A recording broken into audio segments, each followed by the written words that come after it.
Welcome to this live. Bangladesh রাজনৈতিক প্রাণীদের জন্য আবারও বিপদগ্রস্ত।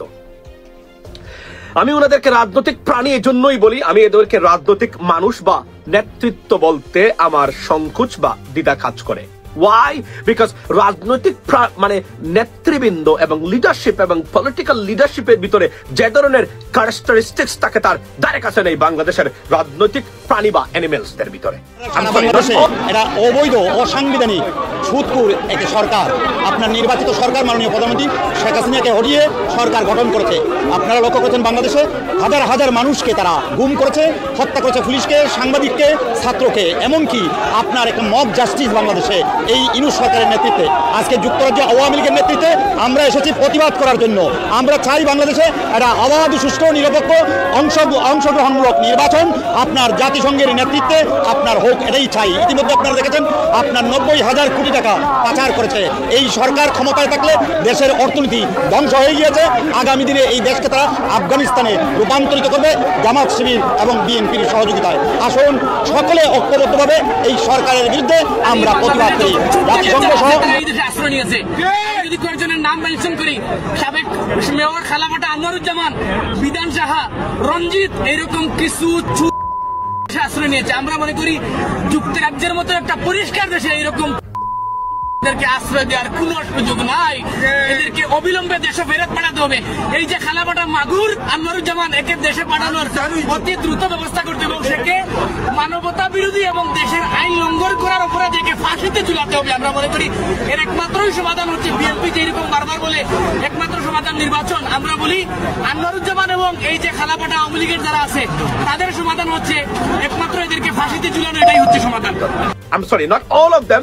There are many politicians I do respect. I have respect for them.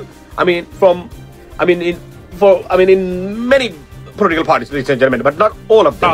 So, আমরা হচ্ছে যে আজকে এইখান থেকে ওয়েলকাম জানানোর মাধ্যমে এই দাবিগুলো প্রকাশ করতে চাচ্ছি যে আমাদের যে মানুষদের সাথে যে মানবিক আচরণ করা হয়েছে, আমাদেরকে যে বাইরে হত্যা করা হয়েছে, এটা যদি সুষ্ঠু একটা বিচার হয়, আমাদের বাংলাদেশ একটা নতুন বাংলাদেশের মধ্যে যারা আজকে মানে প্রবাসী যারা আছেন, আপনারা দেখেন আপনারা আপনাদের দেশ আবার সংকট।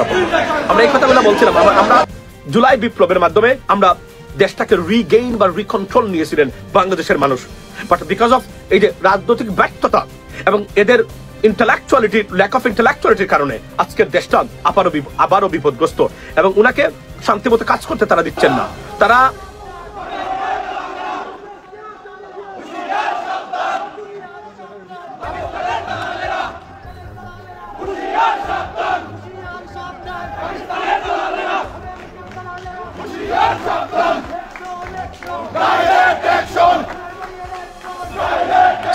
তারা উনার উনাকে মানসিকভাবে যন্ত্রণা দিয়ে, কারণ মনে রাখবেন উনি এখানে আপনার আঠার মতো লেগে থাকবেন না, কারণ এটা তার জব নয়। এবং তারা মনে করেন তারা কাজ করার পরিবেশ হারাচ্ছেন রাজনৈতিক দলগুলার আপনার দুর্বৃত্তায়নের কারণে। যেভাবে ডিস্টার্ব করা হচ্ছে, গতকালকে একজন উপদেষ্টা বলেছিলেন যে আমি এক অফিস থেকে আরেক অফিসে যাওয়া যাচ্ছে না, এদিকে ব্লক এদিকে ব্লক, কাজ করবো কিভাবে? এই যদি হয় অবস্থা, তাহলে এই দেশের কপালে খুবই খারাপ আছে। এবং জাতিসংঘ সহ আন্তর্জাতিক বিশ্বের কাছে আমাদের আকুল আহ্বান, বাংলাদেশ একটি গণতান্ত্রিক রাষ্ট্র। জাতির পিতা বঙ্গবন্ধু শেখ মুজিবুর রহমানের নেতৃত্বে ৭১ দেশ স্বাধীন হয়েছিল। বঙ্গবন্ধুর কন্যা শেখ হাসিনার নেতৃত্বে আমরা দেশটাকে মধ্যম আয়ের আপনার দেশে রূপান্তরিত করেছিলাম। 10 মাসে আমি বলি ইন্ডিয়া বসে আছে যে কোন সময় আপনার এটাকে আপনার নিয়ে নেওয়ার জন্য। তারা, কারণ তাদের doctor Mohammad Yunus is the biggest pain for them. এবং আমি প্রস্তাব করেছি কয়েকজন মানুষকে, আমি মনে করি তারা দেখতে পারেন, এর চেয়ে ভালো হলে অন্য কাউকে পেলে নেন আপনারা, নো প্রবলেম। আমরা চাই এই দেশের শান্তি হোক।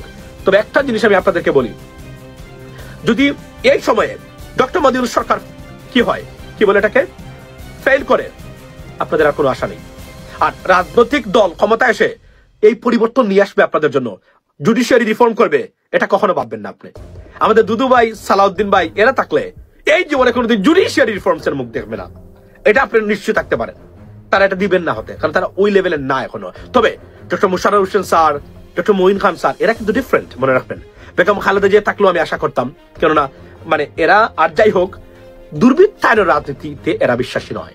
এটা কিন্তু মাথায় রাখতে হবে। মণ্ডলী, গণহত্যা যুক্তরাজ্যে অবস্থানকালীন সময়ে যদি কোনো ব্যক্তি অথবা ব্যক্তিবর্গ ডক্টর মোহাম্মদ ইউনূসকে ভীতি প্রদর্শন করার জন্য ডিম নিক্ষেপ করে, বিভিন্ন কর্মকাণ্ডের মাধ্যমে তাকে উত্ত্যক্ত করার অপচেষ্টা করা হয়, যদি তাকে হ্যারাসমেন্ট করা হয়, তাকে ডিসপ্লেস করা হয়, পাবলিক অর্ডার অ্যাক্ট 1986 এর অধীনে এই ধরনের অপকর্মগুলোকে ক্রিমিনাল অফেন্স হিসেবে গণ্য করা হবে এবং সেই ব্যক্তি এবং ব্যক্তিবর্গকে 6 মাসের জেল দণ্ড সহ অর্থদণ্ড প্রদান করা হবে, একটি ক্রিমিনাল রেকর্ড দেওয়া হবে।